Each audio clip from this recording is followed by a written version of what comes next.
ரொம்ப, ரொம்ப, ரொம்ப இந்த வீட்டுக்கு தேவையில்லாத ஒரு கூட்டணி உருவாயிட்டு இருக்குதுன்னா, இந்த புது கேங். இப்போ இந்த அன்பு கேங்குன்னு சொல்றவைங்க ஒரு விதமான்னா, இந்த பார்வதி தனியா இருக்கும்போது அவங்கலாம் ஒரு விதமான்னா, இந்த சாண்ட்ரா, திவ்யா அண்ட் பார்வதி ஒண்ணா சேரும்போது வெரி, வெரி டேஞ்சரஸா இருக்குது. அதாவது எப்படின்னா, ஹெல்தி டேஞ்சர் கிடையாது. ஐய்யய்யோ! இவங்க பெரிய போட்டியா வளர்ந்து வந்துகிட்டு இருக்காங்கடா, அந்த டேஞ்சர் இல்ல.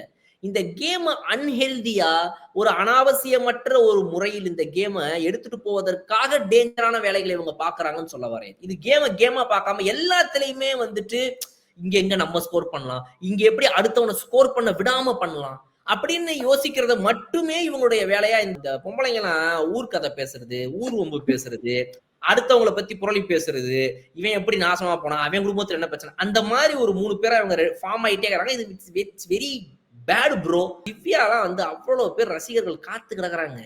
திவ்யா, திவ்யா, திவ்யா, திவ்யா அப்படின்னு சொல்றானுங்க. கமெண்ட்ஸ் எல்லாம் போய் பாருங்க. அவங்க வந்து இந்த நடுவுல ஒரு டாஸ்க்ல வந்துட்டு இந்த எல்லாரும் இந்த இந்த இதுக்கு பின்னாடி நவுந்து ரியாக்ஷன் பண்ணுவாங்க. அதுல இவங்க பண்ற ரியாக்ஷன்லாம் பார்த்து செம்ம கியூட்ன்னு அவன் தெரிய விடுறான்.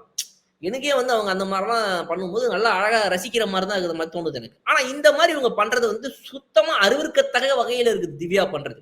தேவையில்லாம இந்த சாண்ட்ரா அண்ட் பார்வதியோட சேர்ந்துட்டு இந்த 3 பேரும் ஐய்யய்யோ! மாஸ்டர் மைண்டா இருக்கிறேன்னு நெனச்சுக்கிட்டு, இவங்களே இவங்களுக்கு குழி தோண்டிக்கிறாங்க.